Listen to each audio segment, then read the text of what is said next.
नमस्कार मु doctor Kishore Kumar Panda orthopaedic consultant Manipal hospital Bhubaneswar.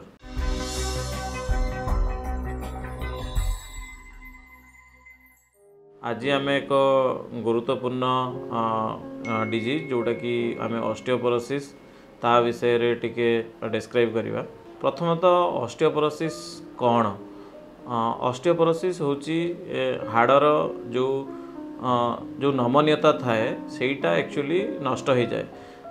गोटे बोन रो दुईटा अंश अच्छी, गोटे मिनरल पार्ट आ गोटे हूँ मैट्रिक्स पार्ट बा जोटारे आमर इलास्टिसिटी मेंटेन हुए।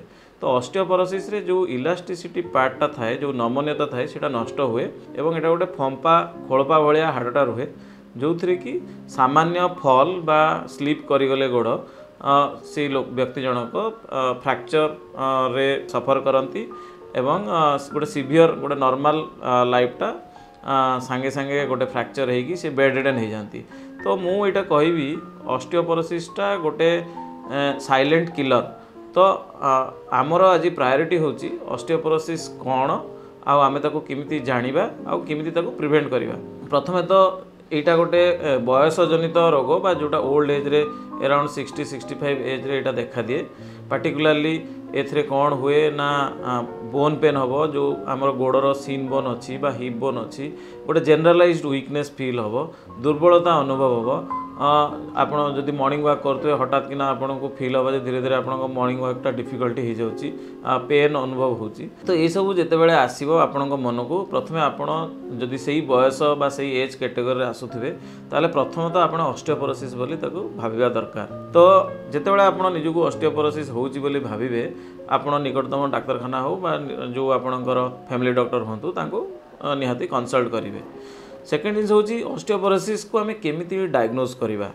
यापाई आम दुईटा मेथड रे डायग्नोसिस करूँ। गोटे हूँ डेक्सा स्कैन बा BMD DEXA scan bone mineral density जोटा कि आम गोटे रेडिएशन नहीं कि आम तीनटा बोन जमती कि आमर हाथर बोन हो, अंटार बोन हो बा हिप बोन हो, एगुड़ा को आम गोटे एवरेज नौ तार डेंसिटी ताको गोटे आमर स्कोरिंग सिस्टम अच्छी जोटा कि जेड स्कोरिंग बा टी स्कोरिंग सिस्टम अच्छी। एवं ये टी स्कोर सिस्टम रे जितेबाला 0 ରୁ -1 हुए ताको आम ऑस्टियोपेनिया कहू। जितेबाला आम 0 ରୁ -1 हुए सेटा को आम नॉर्मल कहू। -1 ରୁ 2.5 हेले आम ताको ऑस्टियोपेनिया कहू एवं लेस देन -2.5 ରୁ सेटा अधिक हेले सेटा को आम ऑस्टियोपोरोसिस कहू। तो जितेबाला आम यही टी स्कोर द्वारा ऑस्टियोपोरोसिस होइछि बोली जानू सेतेबाला आम निहाती तार ट्रीटमेंट करवा आवश्यक। एवं कौन कौन ट्रीटमेंट हो पारे पार्टिकुलरली जो मैंने पोस्ट मेनोपोजाल लेडी तांको आम हार्मोनाल थेरापी दवा दरकार।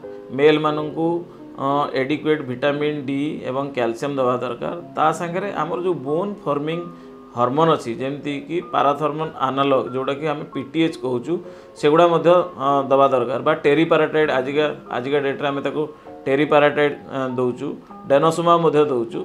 तो ये सबू दवा द्वारा बोन रो जो डेंसिटीटा बढ़ी थाए एवं ता सांगे आम बिसफॉस्फोनेट बेले बेले यूज करूँ। बिसफॉस्फोनेट आउ टेरीपैराटाइड रो मेकानिज्म ऑफ एक्शन जदियो अलगा ताको आम आइडियली ताको एक गैप मेंटेन करिकी आम तार ट्रीटमेंट करूँ। जेतेबेले ऑस्टियोपोरोसिस अधिक मात्रा रे हुए एवं किछि फल है कि जितेबाला लोक को फ्रैक्चर भी शिकार होती सेतेबेले आमे ताको सर्जिकली ट्रीटमेंट करूँ।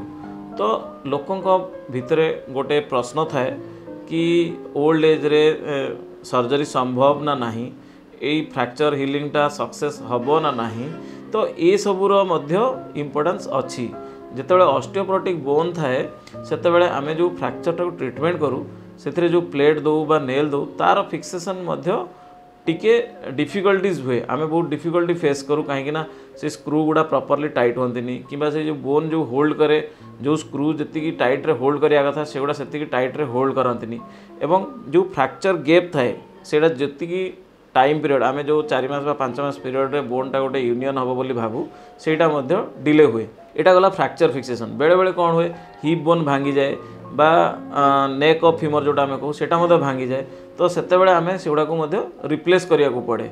तो जो रिप्लेसमेंटा इजिली आम करूँ हेल्दी बोन रे सेटा ऑस्टियोपोरोटिक बोन रे आम टिके डिफिकल्टीज हुए आम से सीमेंट यूज करिया को पड़े एवं सीमेंट रो मध्य किछि कॉम्प्लिकेशन अच्छी बा किछि लिमिटेशंस अच्छी तो यही सब डिफिकल्टीज लोक मैंने जानिया दरकार एवं ऑस्टियोपोरोसिस को प्रिवेंट करिया दरकार एवं प्रॉपर टाइम रे ऑस्टियोपोरोसिस तार प्रतिकार करिया दरकार।